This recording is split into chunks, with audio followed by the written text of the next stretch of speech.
Sorry. There we go. And did you get that PDF as well? Oh, yes.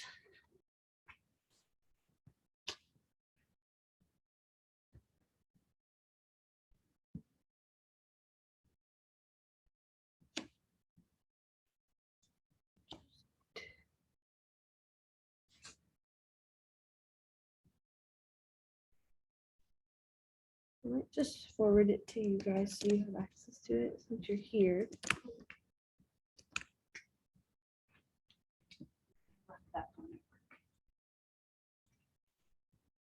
If you stream it as an event on Facebook, doesn't it automatically report it on Facebook? I don't know. It will automatically record it or not. Are we ready? Sweet. All right. Well, thanks for having me. My name is Andrew. I'm a CPA with Beck Johnson. So we are a tax-only accounting firm. So we help clients, a lot of small business owners, independent contractors, highly compensated employees with really all things tax. And that ranges from filing tax returns to doing tax planning, advising on how to keep people out of trouble with the IRS, that kind of thing, so that get super stressed out trying to deal with them. The presentation that Ainsley asked me to come in and give today is mainly centered on how to maximize your deductions, make sure you're not leaving money on the table, and then how to make sure you're keeping sufficient records to effectively audit proof them.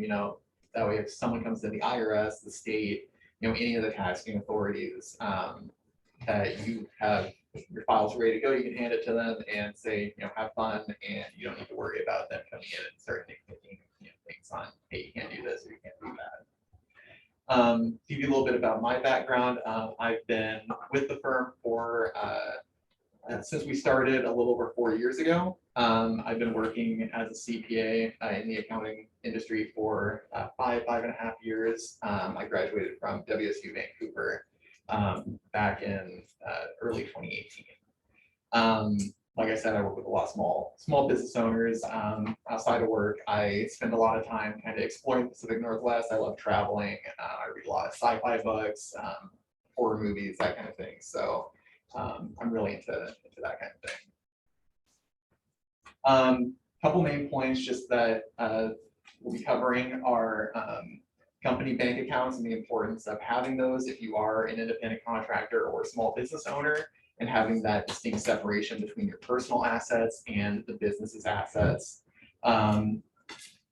Best practices on business deductions. So we'll go over kind of broad what is a business expense, what is or isn't deductible. And then there are some key areas like auto expenses, different types of insurance I get a lot of questions about on a day-to-day basis from my clients and just other people that I meet that have a little bit more nuance, more complexity, and specific rules that apply there. So we'll go over that. I'll give you a little bit of an idea on some of the tax planning work that I do with clients in terms of opportunities to shift income if you have children, to effectively do things like fund their education or other things like that in a very tax efficient manner.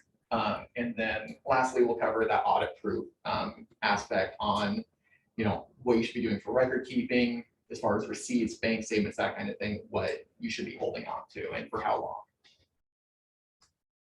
long. Above anything else though, if you don't remember anything I talk about today, other than these two things, these are definitely most important. One, make sure you keep your records. It's really hard to defend a deduction or defend a position you take, or whatever the case is if you get audited, if you don't have a paper trail. And I'll go into more depth later on, the specific items that you should hold on to, but having good records is so important for protecting yourself in the case of an audit, but also making sure that you have the information needed to make better management decisions.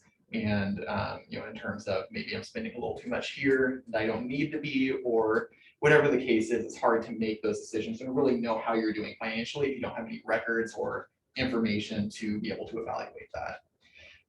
And then every so often I'll get clients that come to me from, either another advisor or someone where they've gotten some bad advice in terms of, they'll go and ask, what can I do to pay as little tax as possible? And they get told, well, just go buy a piece of equipment, go spend money on this or that to get the deduction and save on tax. But you never want to go and just spend money just to save taxes, because effectively what you're doing is you're paying $1 to save cents on the dollar. Let's say you're in the 22% tax bracket, you're effectively spending $1 to save 22 cents. And that just doesn't make a lot of sense. You need to, buy something that's different, but don't just go spend money to spend money. If you really want to do that, my fees are generally deductible, so you can pay me, I'll pay the tax, and you can, reduce your bill. So happy to do that. One thing I want you to think about is whether you have a separate bank account or bank accounts for the business, that you're operating. Same thing if you're an independent contractor for, that activity with collecting the income that you're making, whether that's commissions, fees, however that's structured, and then your out-of-pocket expenses for, being able to do what you do.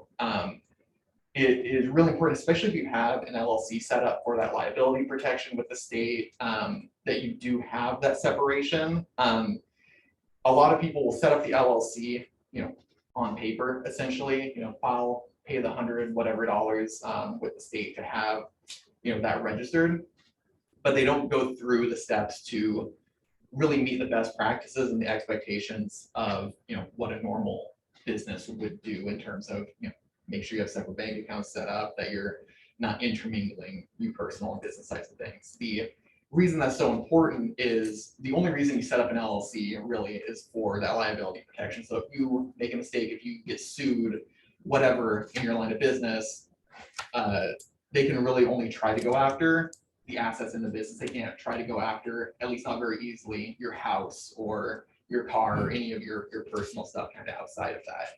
But if you're not, substantively doing, those key expectations, then a judge could look at it and say, well, sure, you have it on paper, but you're not really doing what an LLC, should do, what a normal business would do. So I don't really think you have, a business, and they'll lump everything kind of back together.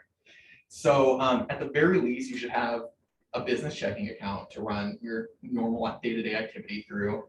I also recommend having a savings account, so you have somewhere to set aside funds for covering your tax liability at the very least. And, if you want to have a separate account to save for, any expenses or anything else that you might have coming up that you want to plan for, but primarily for taxes. So, on a month-to-month basis, you can kind of expect, I'm going to need to set aside 25-30% for taxes. It's in that account. Then what's in your checking account is available to either pay yourself, spend on expenses, whatever, and you don't have to get to the end of the year, find out, oh, I owe $10,000.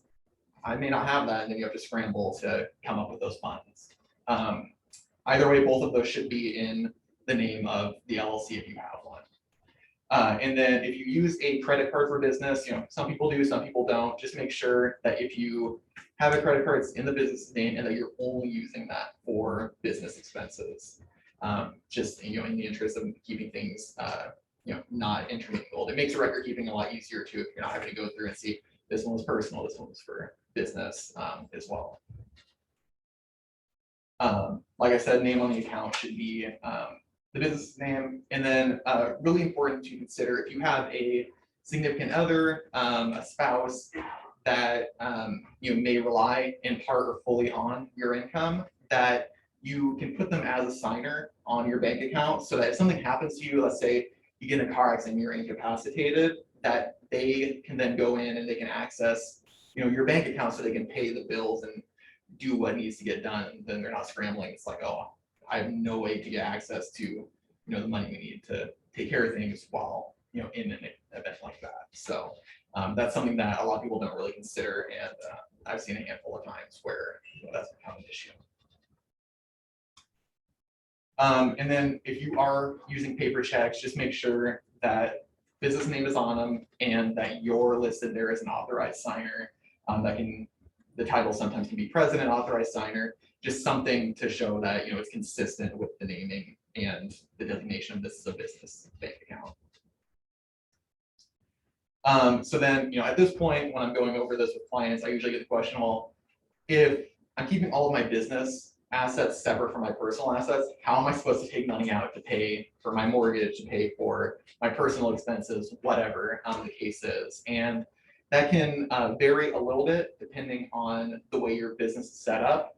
If you're just a straight LLC, you don't file a separate tax return or anything like that, it's pretty straightforward. You pretty much just transfer the money from the business account to your personal account, and it's considered an overdraw from the business.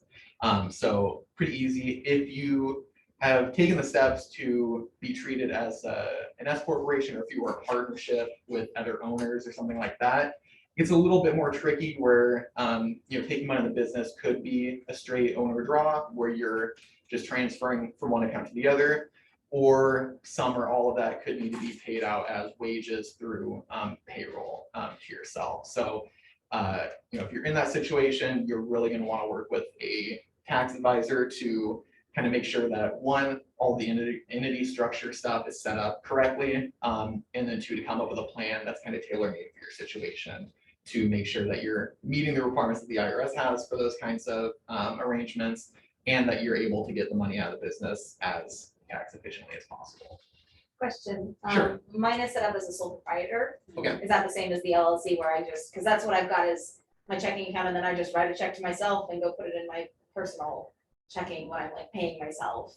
Yes, as a sole prop, you would just do the transfer, write a check to yourself, one or the other. So Okay. pretty straightforward in that case. Okay.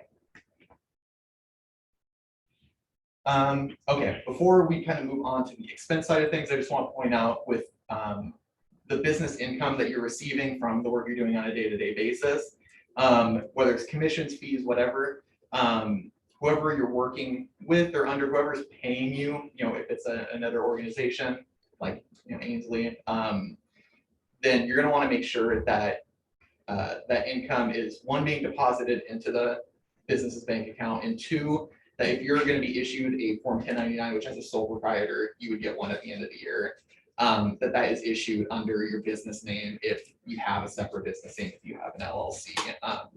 The things I've seen before where someone's gone through, they have a separate business, but the 1099 gets issued to them personally. Ultimately, the tax doesn't change, like you're still paying the same amount in taxes, but the IRS sees, hey, the payer paid you under your personal name, but you reported it all under this other name, and then it causes matching issues in their systems, and you have to go back and forth, say like, no, it's all here, and don't worry about it. And then it's just kind of a hassle to deal with, especially now over the last year and a half with COVID. The IRS is so backlogged. Even as a full-time tax practitioner, it can take me weeks of time to get a hold of an actual person at the IRS. So if you can avoid having to talk to someone there, I mean, it's the amount of headache and hassle and time that you save is well worth it. And then there's something called a constructive receipt rule. So I get this every so often as well, where someone will, maybe they'll close on on a big commission, or they'll get a big payment in some way at the end of the year, and they get a paper check and they go and deposit it until after the year, either because they weren't thinking about it, or they're thinking, well, hey, my income's gonna be down next year, I'm gonna just wait to deposit and just kind of shift that so I'm not paying tax until next year. Unfortunately, it doesn't work that way. If you get a check and you could have gone and deposited it, that's income in that year. So just be aware that just because you're waiting to deposit something doesn't mean that you can shift income from one year to the other. I never used to talk about that, but I've had clients come to me and say, hey, I got this on the 30th. I waited until January to do it. And then, I'm finding out after I'm like ready to finalize their tax return, and it causes some issues. But I'm assuming if like payday is, first. Yeah. And we worked, December and payday was the first, then that does count for the following year. Yes. Because So you received it on the first. exactly. It's whenever you receive Okay. the funds. But yeah, so whether it's a check, whether it's direct deposit, is when it actually Okay. becomes available for you in one form or the other. I have a question. Sure. How do you differentiate reimbursements from income? Because like I bought the furniture in my office and then Ainsley reimbursed me. Mhm. How does that get differentiated? Because all the money went into my business account. Sure. And I'm like stressed thinking about that. Sure. So, as far as like your federal taxes go, it's not going to make that much of a difference. Like if you're keeping like financial records, the difference would be your income would show up as basically your revenue, your top line on a profit and loss statement, and the reimbursements would reduce whatever expense you have that you pay for that you get reimbursed for. Ultimately, as far as your net profit goes, for federal taxes, that kind of thing, that doesn't really change. Ultimately, it's the same effect. The only issue I could see is being in Washington, you have to file the business and occupation tax returns, the excise tax. They kind of use those two names interchangeably, where typically reimbursements aren't subject to that tax. You would want to make sure those are broken out so you're not paying that 1.5%, 2% state that state tax on that. So you'll just want to make sure for your records that you're breaking those out separately. Okay, business expenses. So I wish there was a nice list I could give you on here's every type of business expense. If it falls into one of these, you're good. If it doesn't, it's not a business expense. Really cut and dry. It is the opposite of that. It's so vague. The IRS defines it in like one sentence and just pretty much says it is an expense that's both ordinary and necessary for your trade or business. So what does that mean? That can mean a lot of things. And honestly, in my opinion, it's good for you, the taxpayer, to have that be more vague because it gives you a lot more room to treat and deduct, different items. What you do versus what a construction company does is so different. You both have different things that are considered, kind of standard things that you need to pay for to be able to do your job, right? So what does ordinary and necessary mean? Ordinary is something that's common and accepted, kind of standard for your industry, for the job that you're doing, the type of work that you're doing. Necessary means that it has to be something that's either helpful or appropriate for your business. Essentially, do you expect that expense to either make your business better, make your business more profitable now or in the future? And if you can have a solid argument for that, and there's no specific rule that says otherwise, then it should be a deductible business expense. So, it doesn't have to be indispensable. It doesn't have to be something where I don't pay this bill, I'm not going to be able to do my job at all. I'm going to go out of business. It just has to be something that you think is going to improve or make your business more profitable in some way at some point. And that could be now, it could be a couple of years in the future. You just have to have a solid argument for that.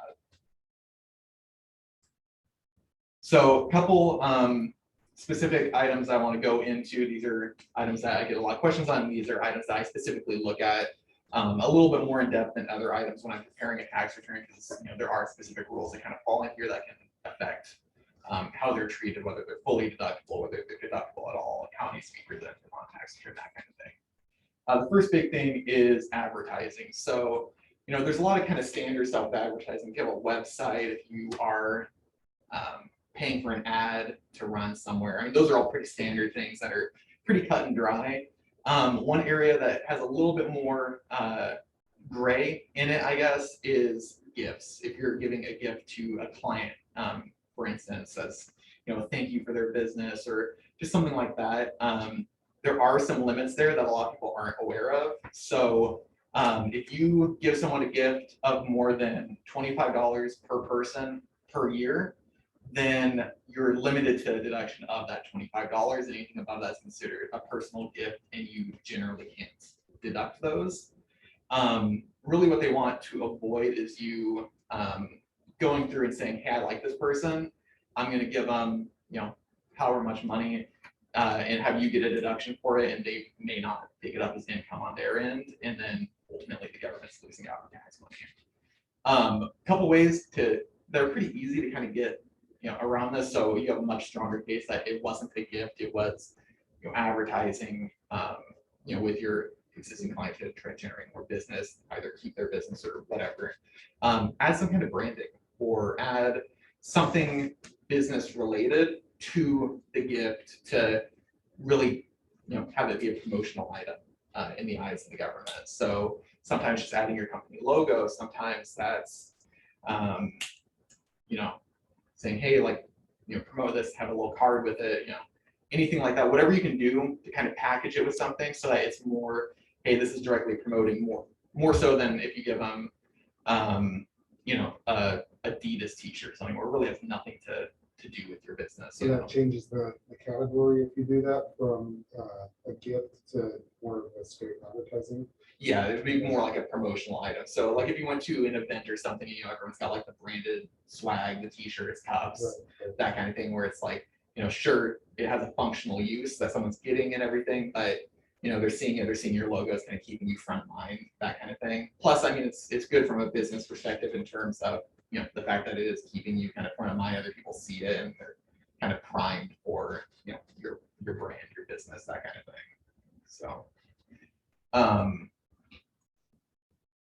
and then next item that probably one of the hottest topics as far as expenses go is auto expenses. And this may or may not be as common with your industry, but if you are, going to events that are directly business related, or if you were to ever go somewhere kind of off your normal sites to meet with a client or meet with a potential business partner or whatever, networking, that kind of thing, there are opportunities to deduct some of your auto expenses, whether that's taking a standard mileage rate or deducting actual gas, repairs, vehicle costs, etc.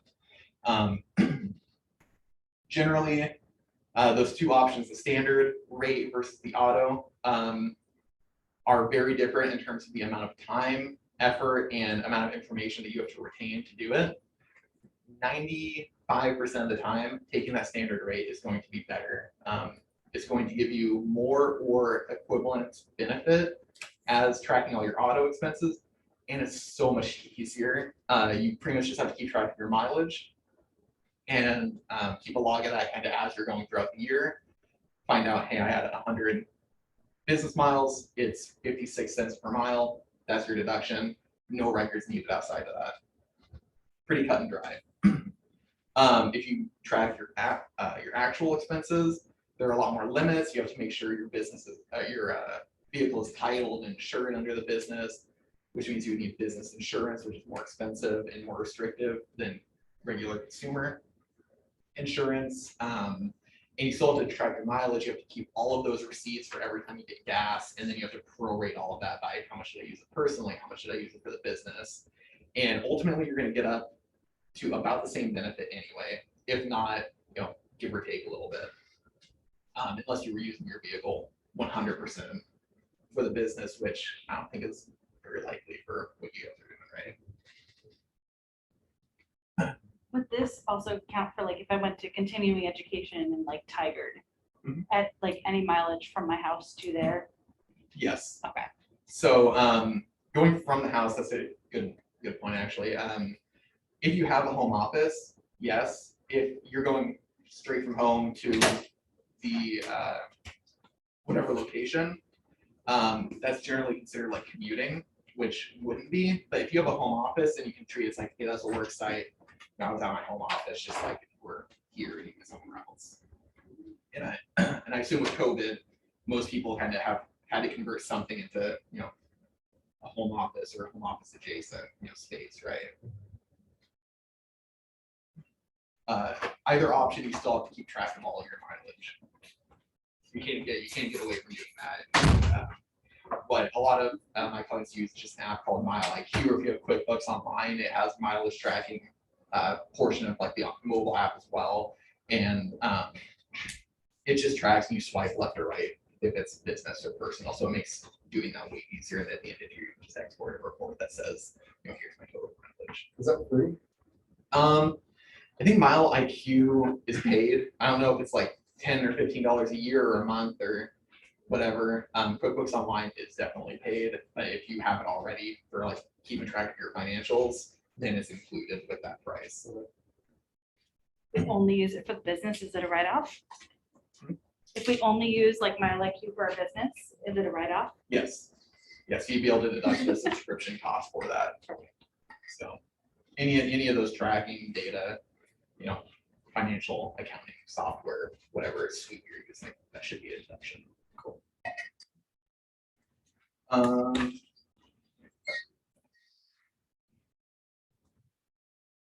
Okay, and then on the topic of the home office, same thing, you've got two options. You can take a standard rate, which is very straightforward, or you can prorate your actual expenses for the home, kind of looking at how much square footage you're using for the home office, how much you're using for the rest of your house, that kind of thing. In this case, the standard rate is $5 per square foot, up to $1,500 of deduction, which I think translates to, what is that, 300 square feet. Or you can prorate, here's my mortgage interest, my real estate taxes, ongoing costs. Look at that. If you're itemizing your deductions though, then you have to kind of split that, and it can make it a little bit more complicated on making sure you're actually getting the maximum benefit there. For most people, the standard rate works out really well, and it makes things really easy. I mean, it's really essentially a free deduction in that case. So with like the home office, like I don't have an office at my home, and the only time I really use it is like my console calls. So I'm sitting on my couch with my laptop, like, does that still count or? So it doesn't necessarily have to be like an office, but it does need to be a space that you're pretty much only using for business, for consoles, for whatever. So like if it's your kitchen table, that's probably not gonna meet the requirements. But if you have like a fourth of your garage or something that you've got a desk in, that would work. As long as you can really keep that separate from your personal use. So does that answer your question? Yeah, it's called my couch. Is Okay. it like? Yeah, but if you have a home office that you guys aren't really doing things in, but you prefer to, but you do use it for your console calls, and like it's not like where people hang out or anything. But then like doing work on your couch, you can't write off the space where your couch is, but you could still write off the home office. Is that correct? Yeah, I mean, if you have that dedicated space, as long as you're using that a good amount of the time, you don't have to only do your work there, but that space does have to be kind of reserved for work, and you're not using it to like eat dinner at, watch TV, Okay. that kind of thing. Can it be like a guest bedroom that rarely gets used, Yeah, I mean, as that has long a as, desk in it? as long as if someone asks about it and with a straight face, you can say 99% of the time, this is used as a home office, then yeah. Cool.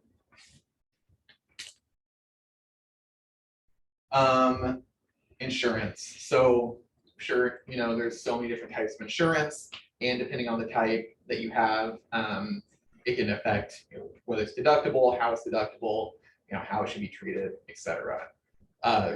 Business liability insurance, errors and omissions, malpractice, those are all very straightforward. Those, you wouldn't have those if you weren't doing your job, right? So those are going to be fully deductible. Health insurance is one that a lot of people aren't aware that if you're paying for your own health insurance and you're a business owner, that there's a good opportunity to take a deduction. And health insurance can be expensive, especially if you have a family. So that can be big dollars in terms of tax savings that you're getting for doing that. So as long as you are paying your premiums yourself, whatever you're paying out of pocket, and you have you're generating a net profit with the business, then you can deduct the full amount of those. And that's not just for you, that includes your dependents, as long as they're on, your spouse, anyone in your immediate legal family would be included. So if you're a sole proprietor or an LLC that is taxed like a sole proprietor, that's very straightforward. When you go and fill out your tax returns, there is a section called self-employed health insurance, and whatever software you're using, your tax advisor will make sure that's included. And as soon as you meet the thresholds and you have sufficient income, then you can take that as a deduction. If you're an S corporation or a partnership, it gets a little more complicated. I would suggest talking with your tax advisor to make sure that that's reported correctly. But regardless, as long as you're reporting it the way that the IRS wants you to, you can deduct it. Disability insurance and life insurance premiums. Generally, I recommend paying those personally. disability, if you have like a group plan with employees, there are some ways you can structure it so that it's deductible, but that is probably 5% of cases. That's general rule, especially as a sole proprietor. Those are personal insurance that's not going to be deductible. The life insurance isn't deductible because if that pays out, none of that money is taxable, so they don't want you to get a deduction if the payout's not going to be, taxed. Meals and entertainment. So if you are going out, taking clients out, or taking, coworkers out, referral sources, that kind of thing, there are specific limits on how much you can or can't deduct.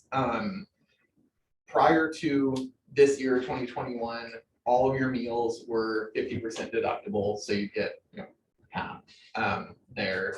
And entertainment, which is kind of differentiated, where no food. Let's say you're going to a concert or golfing or whatever, where you're going to an event, that was not deductible. With COVID, one of the parts of the new stimulus payment or stimulus tax bills that came out changed that so that as long as you're getting meals from a restaurant, and that doesn't mean you have to eat at the restaurant, just as long as it's from or prepared by a restaurant, cafe, something in that food service industry, those are fully deductible now. So you're getting much better value there. I think that was to kind of promote business owners, especially to spend more money to help restaurants out with how hard they got hit with COVID.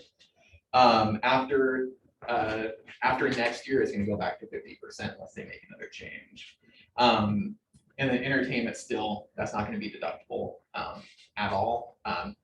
Just because, yeah.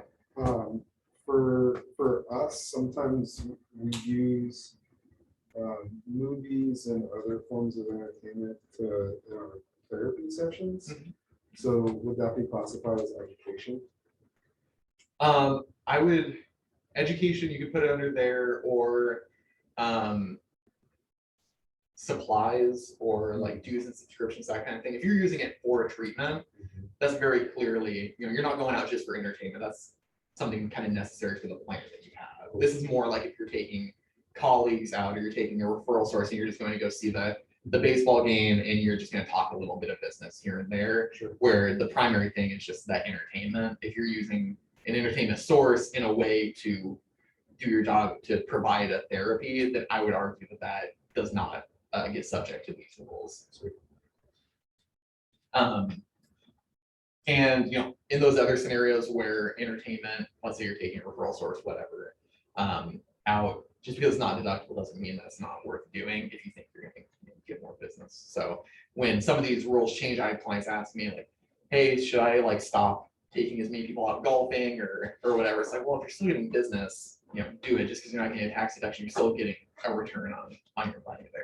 So just be aware it's not deductible, but don't get too hung up on that fact when you're thinking about whether it makes sense to do those kinds of things.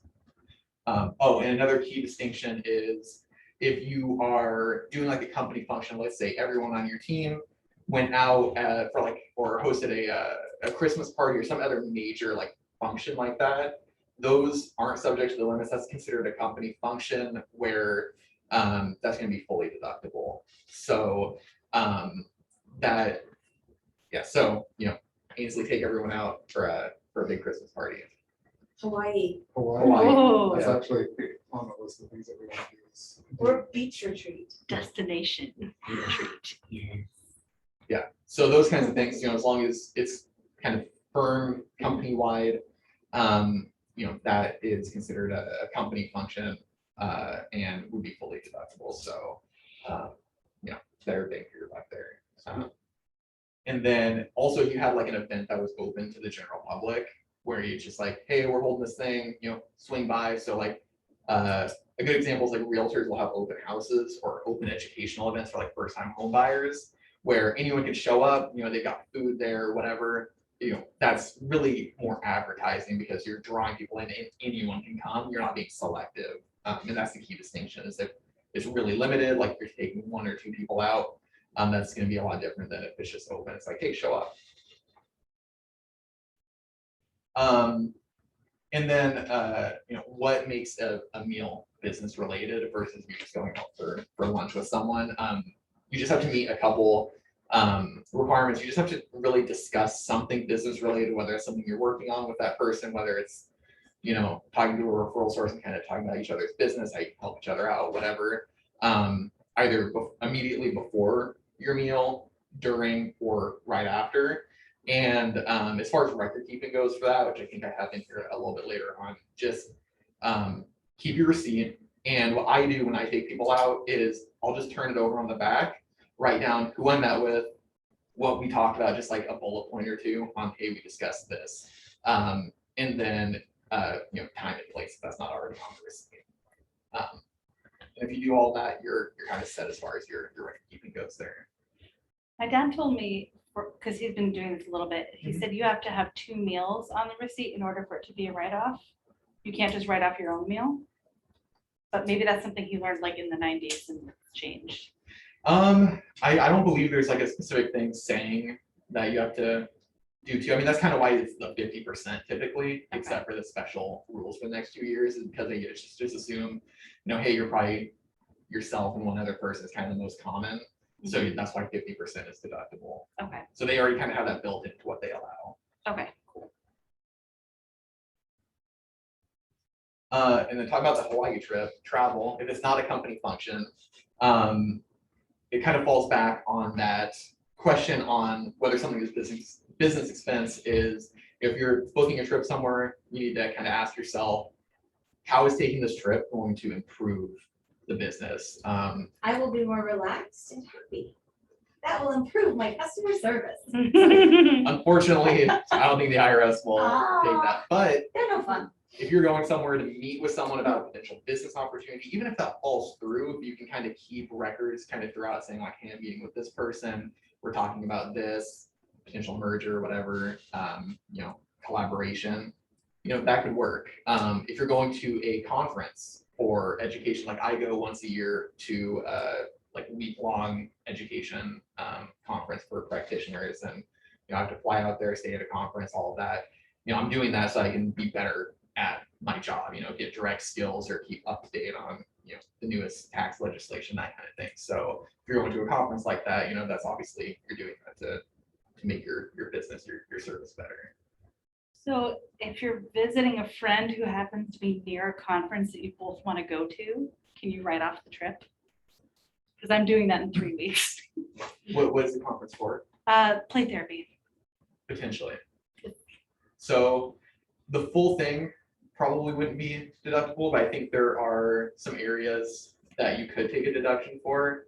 How long are you planning on It's a staying week there? trip. A week? I'm staying with her most of the time, but we're gonna get a hotel Okay. closer to the venue. And how much of that will be kind of overlapping with conference days?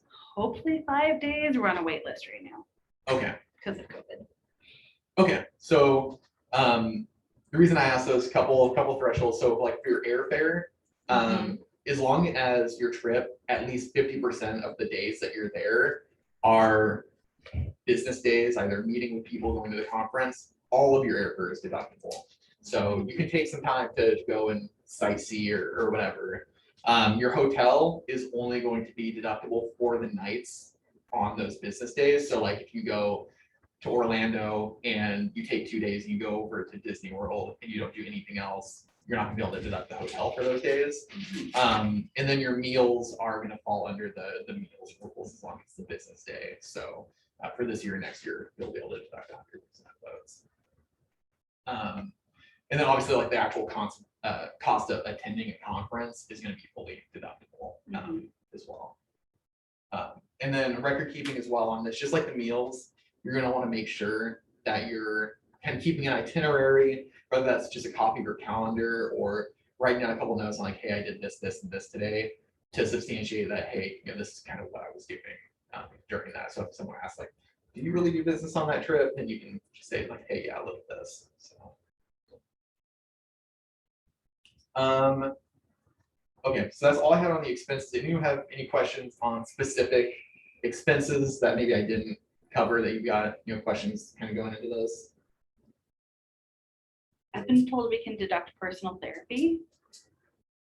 Is that something that would come out of the business account or a personal account and then we deduct it later? I'm a little confused about that. So generally personal therapy, personal medical services of any kind are going to be considered personal expenses and not deductible by the business, unfortunately. Even as therapists who need to be mentally healthy so that they can be present with and helpful to their clients.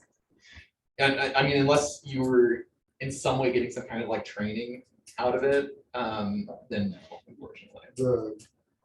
My tax people have argued that is going to make us better because you can't not get better by doing therapy. Like Yeah. you're learning things in therapy from that therapist. Mhm. So And I went to a webinar for people, CPAs who specialize in therapists, and they call it continuing education. Okay. I definitely think in your situation, it's a lot more gray than a real estate agent or myself. Like, I definitely wouldn't be able to do it at all Yeah. for you because, you're going there, they're gonna have I assume a different style of kind of approaching topics than you may. So you kind of pick up on stuff there. There's room to argue. Like, I would feel comfortable arguing if you're willing to take, that risk of, hey, this is continuing education, this is whatever. But be aware that's not black and white, and that would definitely be an item that you would get challenged on if an agent were looking at you and they would have questions and you would have to defend yourself. Unlike, something that's a lot more cut and dry, like, hey, I have a website and I'm paying that hosting fee. Sure. So it's definitely not cut and dry. I think in your situation, it's a gray area where there's a good argument on either side, and it just comes down to your risk tolerance on, if you were to get audited, and how hard you want to fight, and if you're okay with potentially losing that deduction later on. Yeah. Some of the employees are going to shift over to W-2. Okay. And so when that happens, like, how does that change what they're able to claim as tax deductions? Okay, yeah, so if you are a W-2 employee, your ability to deduct out-of-pocket expenses is pretty much non-existent. So they used to have something called unreimbursed employee expenses that were kind of part of your overall itemized deductions, your mortgage interest, real estate taxes, that kind of thing.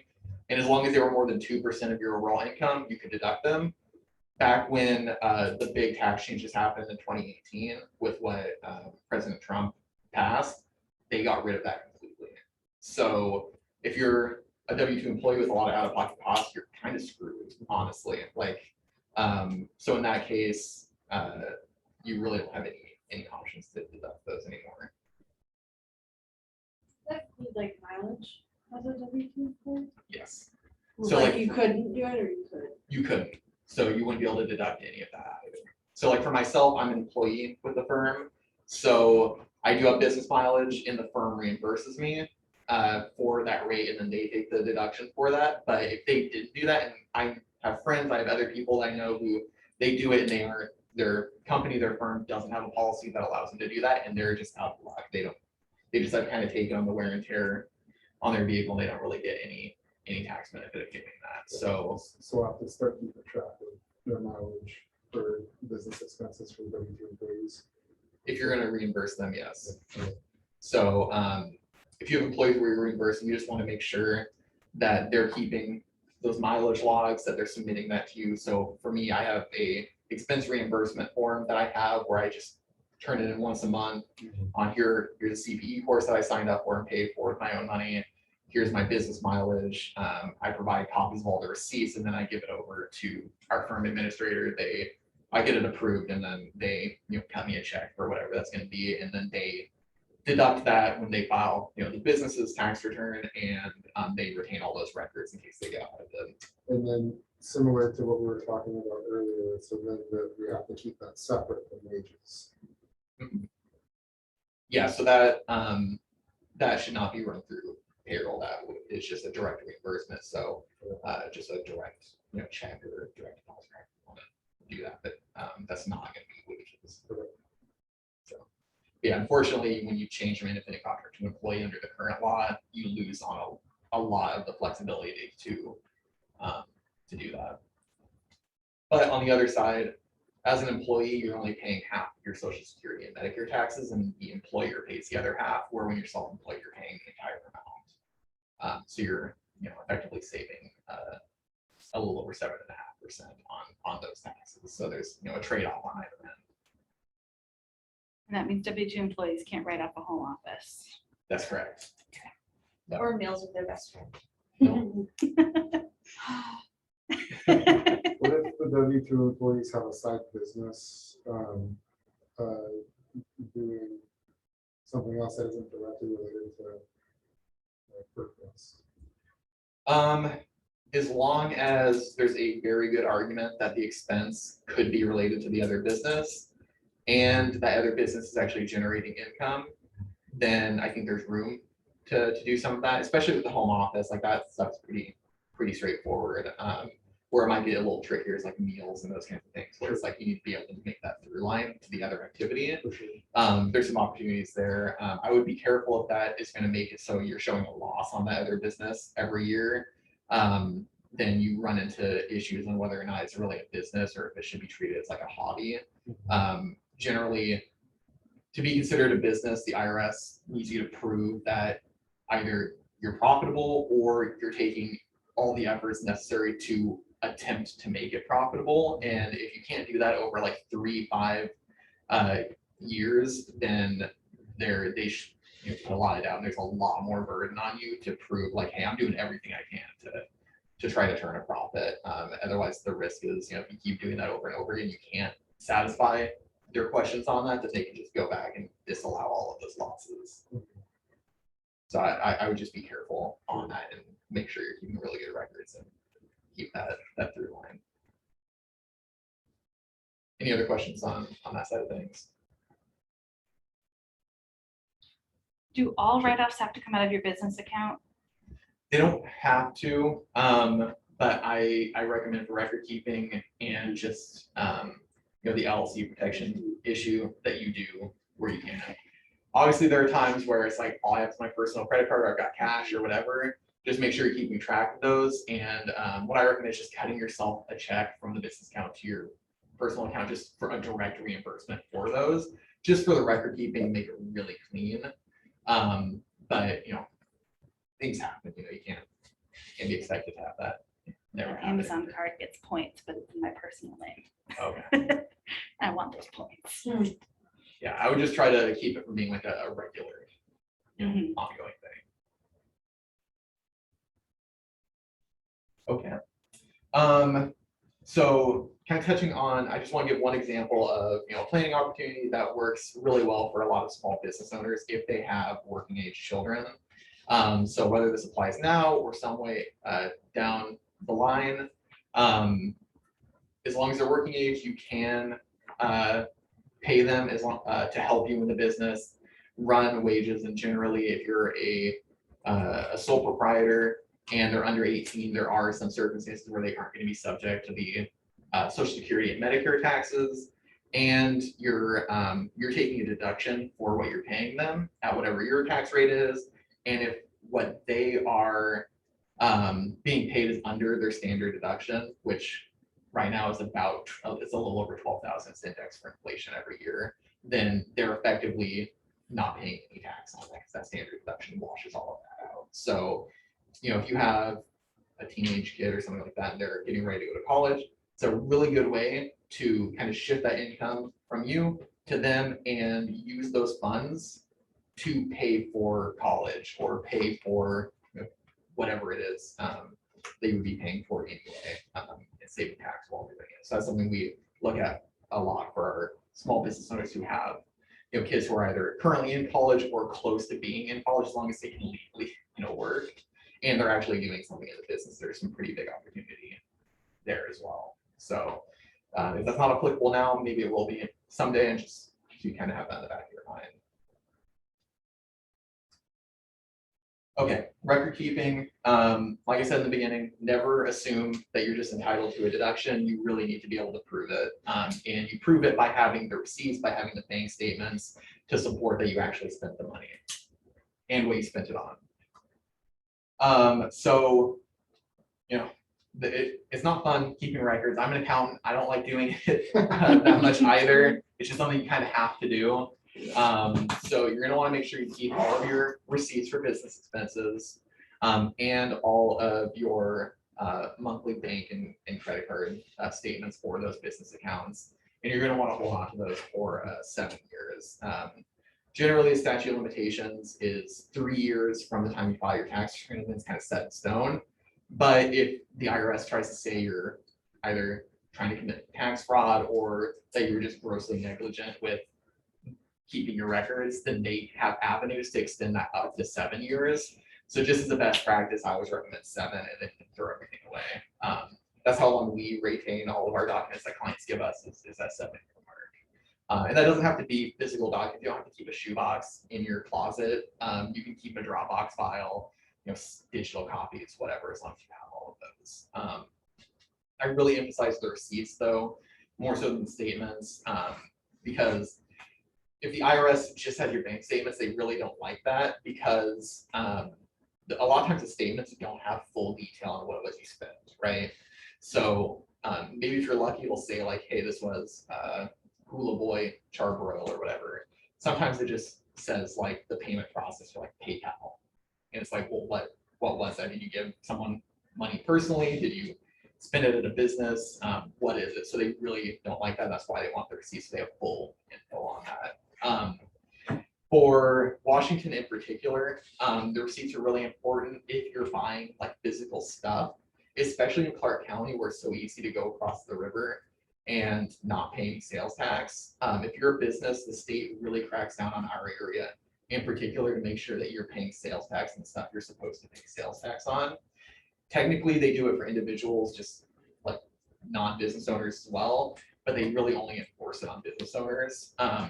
So I've seen clients that have spent a bunch of money in Oregon, or they just purchased everything in Washington, but they didn't keep any receipts, and they had no way to prove that they actually paid sales tax. They've been audited by the Washington Department of Revenue, and for anything that they didn't have proof that they paid sales tax, the Department of Revenue just said, we don't believe you paid, and they charged them for it again. And some of them gotten tax bills of tens of thousands of dollars for that. So I say that's way more likely than getting audited by the IRS or really any other agency, just being in Clark County in particular. So that applies to supplies, like anything tangible where you could expect to pay sales tax for the business. So How does that apply to like furniture or supplies you get through like Craigslist?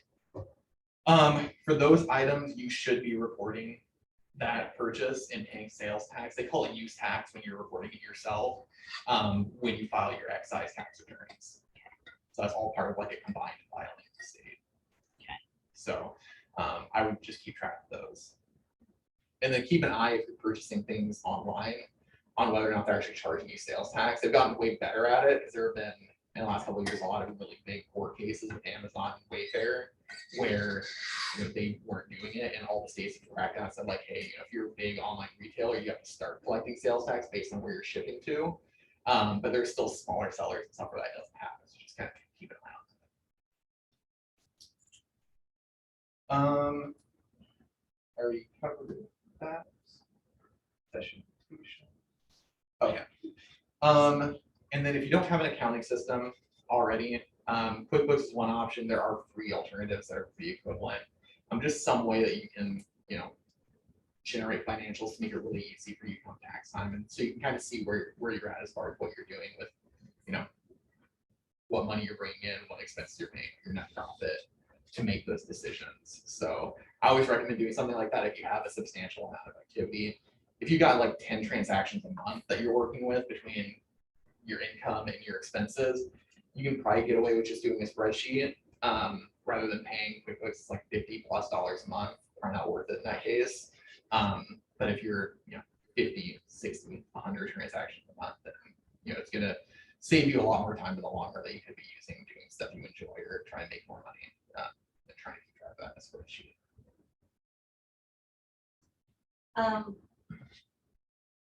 I have very little, like, I pay myself, I pay my cell phone, I pay my bank fees, and I think I've gone out to lunch once with my best friend and we discussed work stuff. And a couple like workshops and stuff that I paid for. And I haven't, I've got all my receipts and everything, I just haven't put them all in a spreadsheet and everything. If I don't do QuickBooks, what elements would I need in a spreadsheet? So, I mean, it could really be as simple as just, here's one column with all my income total. Here's a column with all my expenses, and then try to break those out by category. Just like here's advertising, here's meals, just those very broad categories.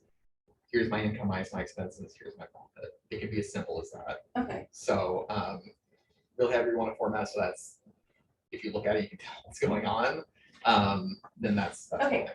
so there's not some special formatted way it has to be as long as it's, No, not as a sole prop. If you're like an S corporation or a partnership, you do have to include financial statements of profit and loss and a balance sheet as part of the tax return.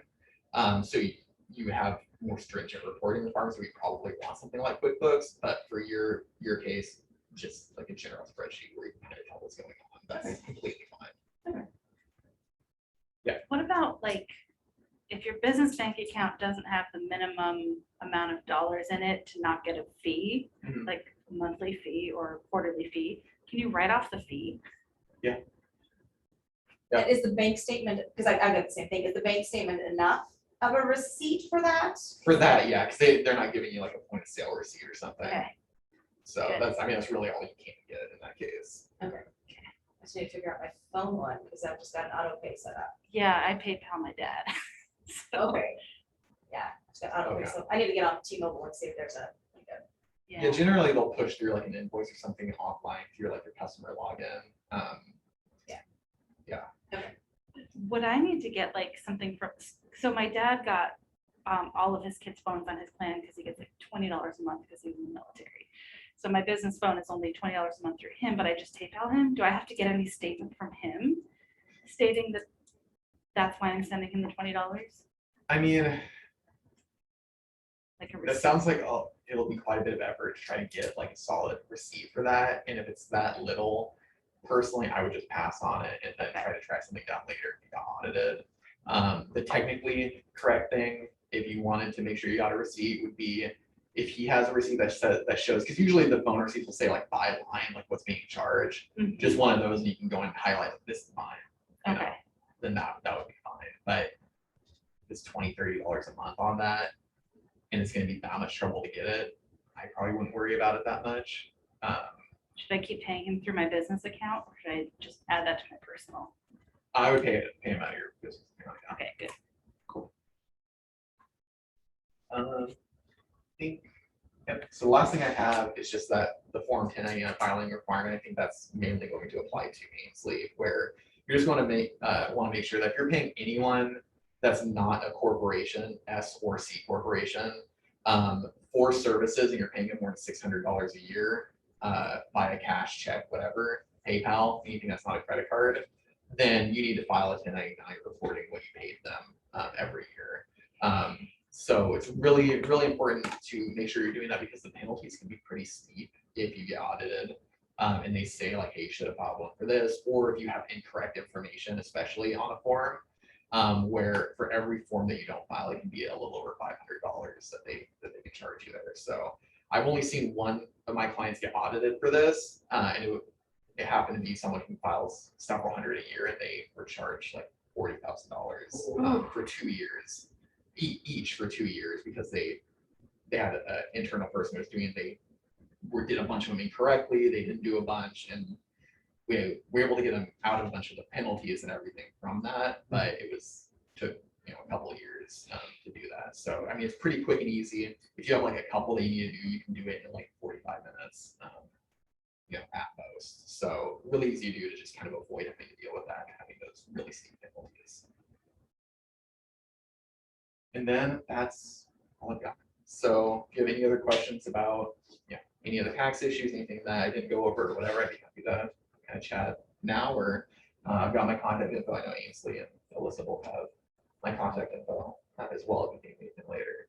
Yeah, we'll probably get back to with more questions of people that aren't here who watch the recording. Okay, awesome. I buy a computer that's 95% used for work.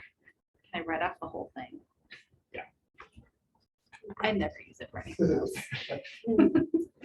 When it comes to tax time, Because let's be honest, I wish they would teach us in school how to do our taxes. Yeah. Because none of us know how, you know, and I just use TurboTax.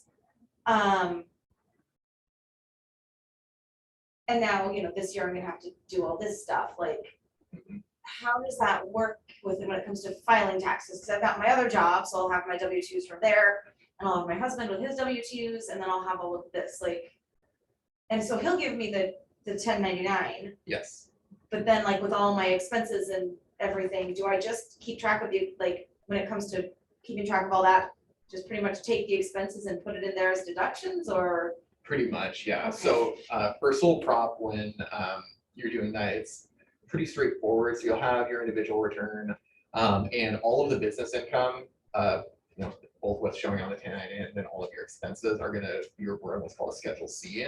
So on there, you pretty much just put like, here's your business name, if you have a separate one from your personal name, if you have an EIN, which isn't really necessary in your case, if you have one, you put it there.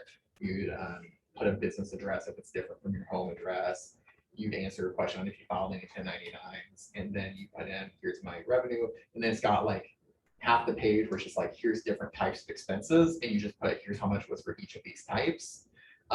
And then there's a section where you can say like, I had a home office and it was X amount of square feet, and then it'll calculate that deduction. And if you have mileage, you put that info on there as well. And then it ultimately comes down to, here's your net profit from the Schedule C.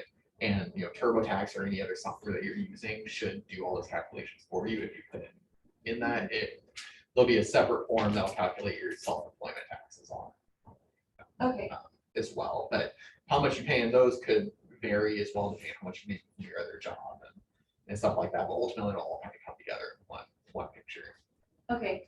And then with the Washington State excise tax, Yes. is that part of our tax return and it comes out of there, or is that something else we have to do separately? That is completely separate. Okay. So you should register with the Washington Department of Revenue if you haven't registered already. Yeah. Okay, perfect. So they, like Washington has this whole consolidated like online account system for everything from those taxes to your license, like the driver's license, that kind of thing. So generally you use that same login. You'll go into the, I think it's called like My DOR. If you just search like excise. Yeah, it's yeah, really easy I to know log which one into. you're talking about. Yeah. For most independent contractors that have relatively low activity or, you know, income that's not into like the 6-7 figure range, you'll file either once a year or once quarterly, and you can do it through that system. You just pick the category of income, which for therapy, that kind of thing will probably fall under like services and other, and then you put in like, here's how much my gross revenue was, and then it'll calculate the tax. Unfortunately for that, it's a tax on your gross receipt, so you don't get to deduct any expenses, but the Okay. rate's also like 1.5%. And then they don't really send out a notification like, hey, you have to pay quarterly now, otherwise you get penalized or monthly. For your federal estimated tax For payments. being on for Washington. Okay, they should, they would tell you when you register Okay. what your filing frequency is. And if they change it, so let's say they start you on annual, usually if you cross like a certain income threshold, they change it for you. So They'll notify you? they send out a letter saying that, and it'll also show up when you go into your My DOR and log in. When you do your next one, it would, usually there's an alert along with the letter saying like, hey, we changed your filing frequency. And when you go to actually file, instead of saying like file your annual, it would say like file your quarterly or file your monthly. But they should send you a letter. Like I've seen that happen with some of my clients where they've changed the frequency. Sometimes they actually change it down to where they go from monthly to quarterly, but they send a letter out What documentation do we need for that? for that tax return. Or for the excise tax? Yeah, for the excise tax, you just want to have record of all of your receipts. And if you have reimbursements, if you can have some kind of document that shows like this amount was a reimbursement versus actual income. Otherwise, because if you don't have proof for any receipt, in the audit, they're just gonna assume everything was income and tax and all of that. So But what you're entering in on the website is just gross revenue. Okay, yeah, so like, so all the money he pays me. So you keep your records and you go onto that website, you just put in the number, it tells you what you have to pay, and you pay it either through an electronic check or through a credit card, and then you're done. It's like 7 minutes. Okay, Yeah, Oh. for service industries, If that. therapy, accounting, that kind of thing, and as long as you don't have like out of state income, where you have to apportion between like this is Oregon, this is for Washington. I mean, you can probably be done with it once you get familiar in 15 minutes. okay, at and most. when is it due? If you have an annual frequency, it's due either April 15th or April 30th. Okay, They so changed it same, in the last year. so right around the same time as taxes. Yeah, if you're quarterly, it's always due at the end of the month following the quarter close. So like the quarter one would be due April 30th. If it's monthly, then it's the 25th of every following month. Okay, But I doubt you would be monthly. I haven't done any yet, but I Yeah. can open my business on January 1st, so. Okay, I assume you probably have the annual one, so you wouldn't have to do anything until next. I haven't gotten any emails saying, give us money or we're gonna come after you. Okay, yeah, and you can log into your account and go to either your account settings or just generally from your account, and it'll say what your frequency is as Okay. well. And if it doesn't for some reason, there's like a built-in messaging thing where you can just say like, to one of the agents, they're like, what's my filing frequency? And they're usually pretty quick to respond. Okay. Like within sometimes as fast as the same day, sometimes 2 or 3 days, but I've never had it be longer than that. They're really- Yeah, Washington has by far like the best Department of Revenue, like Washington, Oregon, both. And they used to, when their office was open pre-COVID over on the fourth point, you can go down there and they would sit there and walk you through everything. Yeah, Oh. I mean, they have like a dedicated line when you call their number, like, do you need help filing your return and all Yeah. something that kind of They're walks through very, with you. very. Okay. If So that you're one just- sounds nice and easy. Yeah. Yes, That it's one's- very that one's easy. super easy. Yeah, Washington makes it really easy. I've dealt with some states for some clients that are just like awful to get a hold of anyone or do anything, and like all their systems are from like the 1980s, and it's just like awful. Hmm. So, Maybe, I don't know, maybe this is a hard question to answer since it's like personal to my sole proprietorship, so I have clients outside of here, and every time I do it through the DOR, it always like, I'll put in the gross income and then it always says 0. So it never like makes me pay anything, and when I did federal, so when I did the taxes last year through TurboTax, and I had the federal and the state, it didn't charge me anything. I don't know if is that normal? Like I go in and I do it every quarter, but it always just like waives it. for I the don't know why. excise, Yeah, I don't know, Okay. is that like, they do have a um, small business tax credit for that. So Okay. if you're under certain amounts, then the Okay. credit should offset like either the entire amount or some of the tax. okay, and So, I think the credit, that terminology sounds familiar, small business credit, but I'm always like, Yeah. usually you'll don't get to want the end. anything? Okay. You'll get to the end and they'll say like, here's what you put in for your Okay. income, here's what the tax was, and then it'll have like a subtotal. It's like, here's your small business credit, here's what it is Okay, after cool. that. If I remember right, if you're an annual filer and it's under like 30 or 40,000 gross, then you're eligible for the credit, and a lot of times that offsets most or all of it. Okay, I was like, am I just doing Haven't made this that much wrong? Like, I just, Yeah. okay, that's good, because I was kind of like, oh crap, am I gonna get in trouble? I'm like, didn't know I was doing it wrong, so, cool. Yeah, so I mean, that tax is meant for like, large or small businesses to like big corporations like Amazon and all of that. So they try to cut, small businesses, small independent contractors. What are the consequences to filing federal taxes annually instead of quarterly? 'Cause I haven't done any of that yet, and I'm a little bit stressed. You'll be all right. I don't think you. Oh, need yes. That's what, I don't think I've made enough either. For the estimated tax payments. Yeah, I have no idea how to calculate that or anything.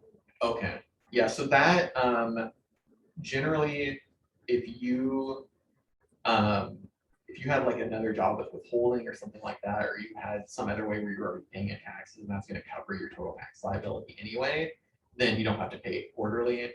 And then let's say you expect to have a tax bill at the end of the year, and you can reasonably estimate that on what that's gonna be, then you can either, sometimes you'll be required to pay in based on what you got, quarterly, based on what that is. And usually it's only if, your total tax that you're gonna have to pay is more than 1,000, like after accounting for whatever you paid in via withholding.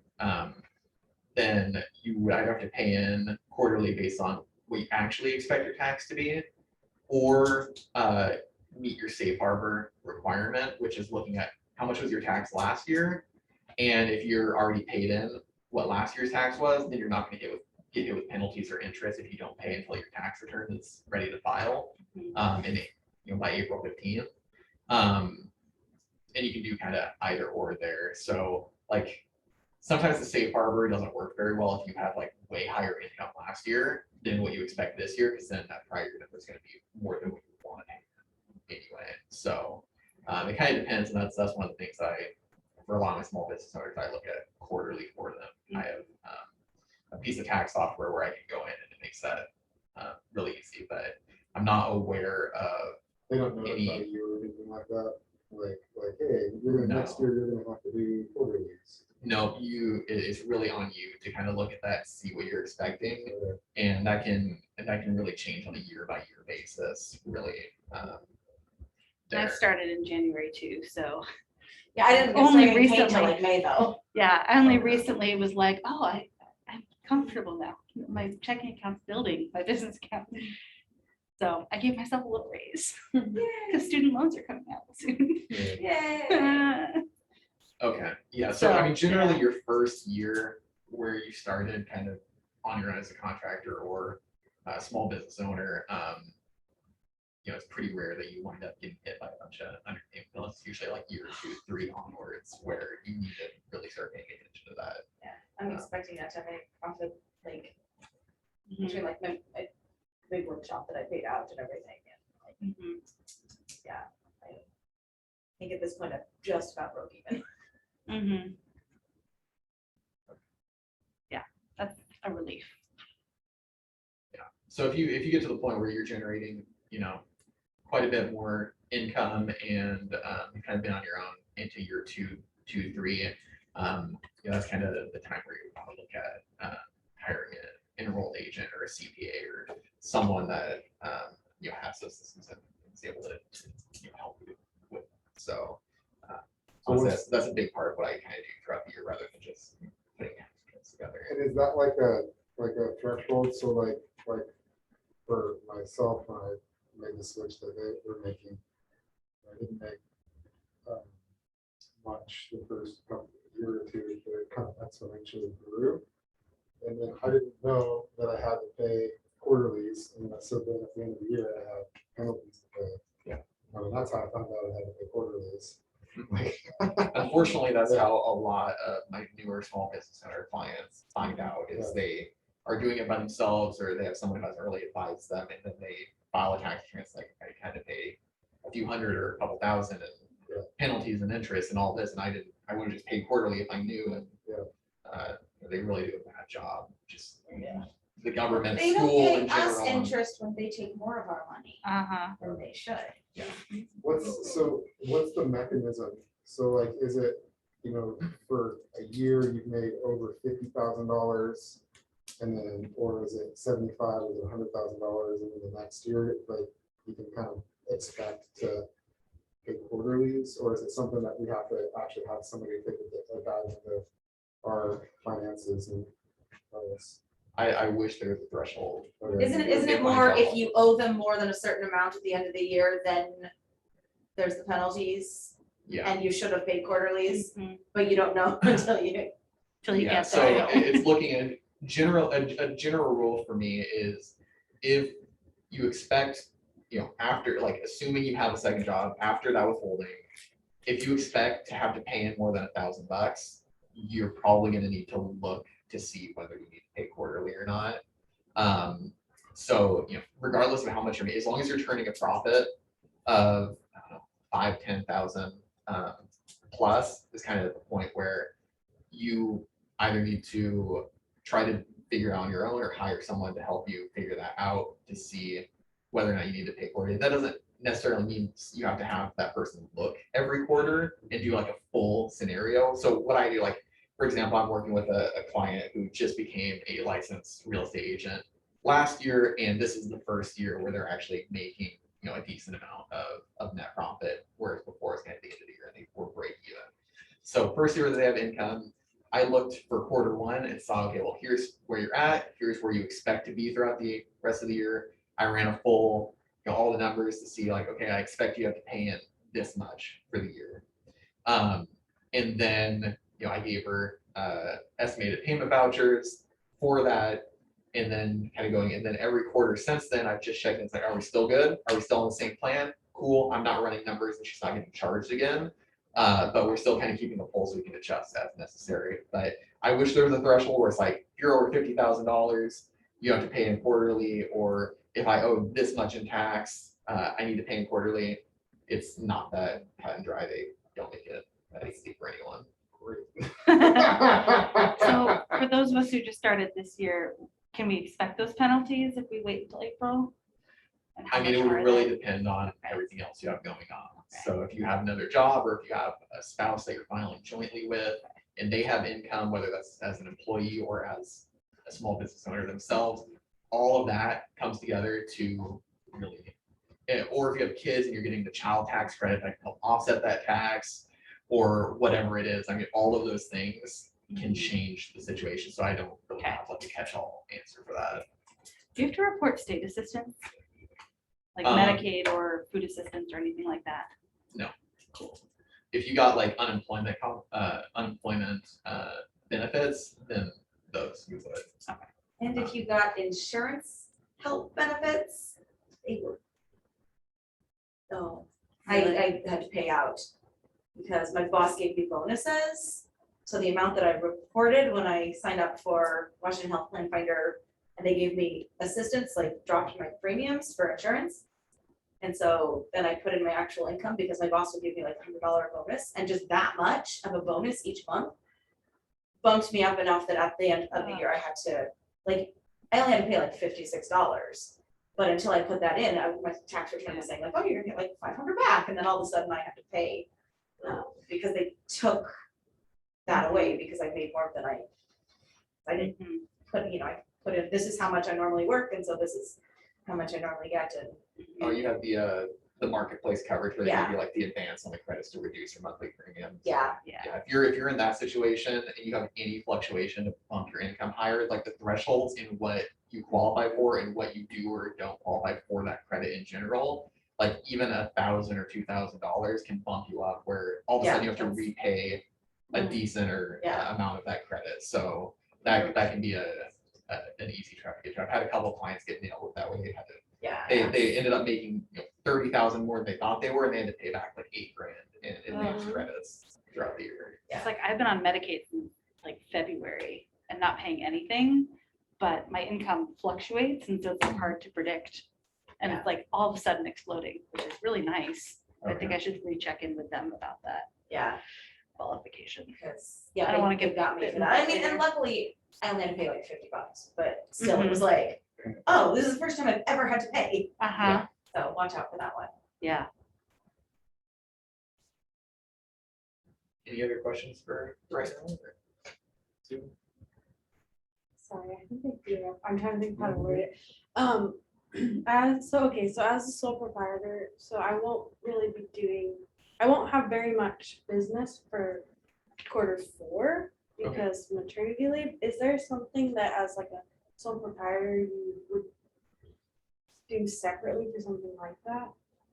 Like for going on maternity leave? Yeah, because I know it's like self-paid and like but like, is there anything that is there any kind of deduction of like, oh, this is why I wasn't working? Well, That's the deduction in that case would be just not not earning having that income? income. Okay.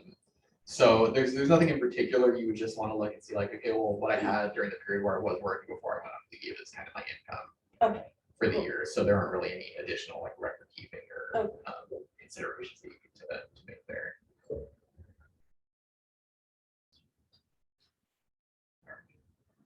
Well, if you give me anything else, you've all got my contact info and happy to have a quick call or email or whatever. Yeah, and I'll send the recording too. Nobody confirmed to join, so it kind of worked out because I could just record it and then now if anyone wants it or if anyone reaches out to me or something, I can send you the recording as well. Okay, sure, absolutely. Thank you. Yeah, Thank you And so it's much. okay, can we post this to our page, is that all right? sure. Yeah, sweet. Awesome. Absolutely. you. Thanks for having me. Yeah, thank you. See